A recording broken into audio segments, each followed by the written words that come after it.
Visualize how these buildings met Turkey Syria earthquake suddenly. This is a building collapsing in Turkey hours after a series of earthquakes and aftershocks on February 6th. First, the bottom floor crumbled. Then, the rest of the building came down on top of it in what's known as a pancake collapse. Thousands of buildings near the epicenter in southern Turkey and northern Syria tumbled straight down in a similar way. The intensity of the earthquakes alone carried the potential for destruction. But it's the pancake collapses that have made this one of the deadliest disasters in the region. Even a very well designed and well executed building would have suffered. This doesn't rule out that the building was free of defects. How well buildings protected residents played a significant role in lives saved and lost. Clearly, a lot of these buildings were not up to standard. The death toll continues to climb as many victims are still stuck under the weight of the buildings. So what is it about these buildings that has made this earthquake even more devastating? First, let's look at the larger region that's prone to severe earthquakes because of these two fault lines. They sit along tectonic plates that meet one another and cause friction. When the friction builds up, a powerful earthquake is eventually released. Over the last century, Turkey has seen major earthquakes along both fault lines. The most recent one happened here. This is the seismic impact that shows the epicenter. When you take a closer look at the most impacted areas, they were densely populated with Syrian refugees who ended up living in buildings that were haphazardly built and largely neglected. And across the border in Syria, buildings in these areas were already weakened by the prolonged civil war. But what really complicates this disaster is that Turkey was aware of the buildings that were the most high risk. They're called soft story structures. A soft story building is typically a large structure with multiple floors and an open plan on the bottom. That bottom floor can sometimes be a parking garage, space for small businesses, or extra homes. These buildings are very common throughout the world, especially in countries like India, Pakistan, and Turkey, because they offer a solution to overcrowding in densely populated areas. But they historically do a poor job of withstanding medium to powerful earthquakes.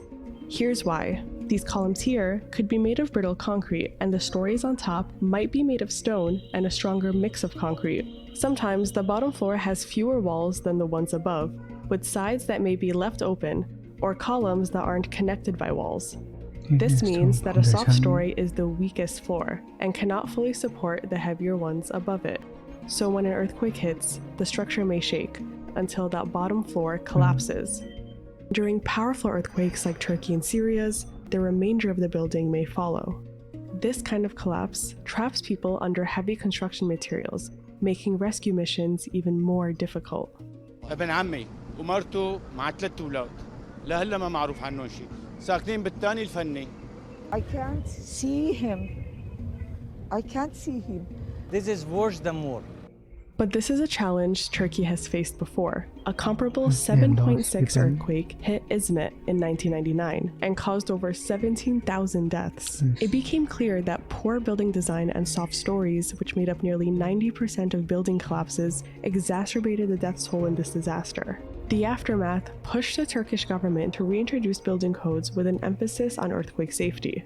But they weren't enforced due to corruption, and many buildings in Turkey were built well before 1999, which meant those buildings could only be strengthened retroactively. There is a way to keep soft-story buildings intact in the event of an earthquake, retrofitting them with materials that can support the weight of the structure. In an ideal scenario, these columns can be replaced or reinforced with steel frames. These open walls can be reinforced too, and extra bolts and braces can be drilled into the foundation. So if the structure shakes, there's support from that bottom floor. A solution like this seems simple, but it's extremely expensive to execute. According to the World Bank, around 6.7 million residential buildings in Turkey need retrofitting or reconstruction at a cost of $465 billion. As of 2021, only about 4% of those buildings were transformed. In fact, retrofitting is an expensive undertaking and nearly impossible even in countries like the US. Here's every remaining soft-story building in San Francisco that needs reinforcements that would cost billions. But another problem in Turkey is that construction companies have been cutting corners and ignoring building codes for decades, and the Turkish government has let their violations slide. According to the BBC, this post advertised a building that complied with Turkey's latest earthquake safety regulations, which emphasizes the use of strong materials. But the way that same building collapsed suggests it was a soft-story structure. Now, Turkey is cracking down on contractors that are allegedly responsible for these collapses. The scale of this disaster is a result of complex factors, like geography, neighborhoods still reeling from war, and weak buildings. But what makes this moment particularly harrowing is that while earthquakes along fault lines are inevitable, many of these deaths didn't have to be. Turkey, along with other countries near fault lines, are all prone to intense earthquakes. But they won't have to be this deadly if cities enforce codes and treat safe housing as a human right. This is ending. Good video. Yes, like so much building to be reconstructed again, and the person responsible for this building to be arrested or something. Maybe they don't have the money to build the house. A huge problem like that. I guess I'll be there for now. This video.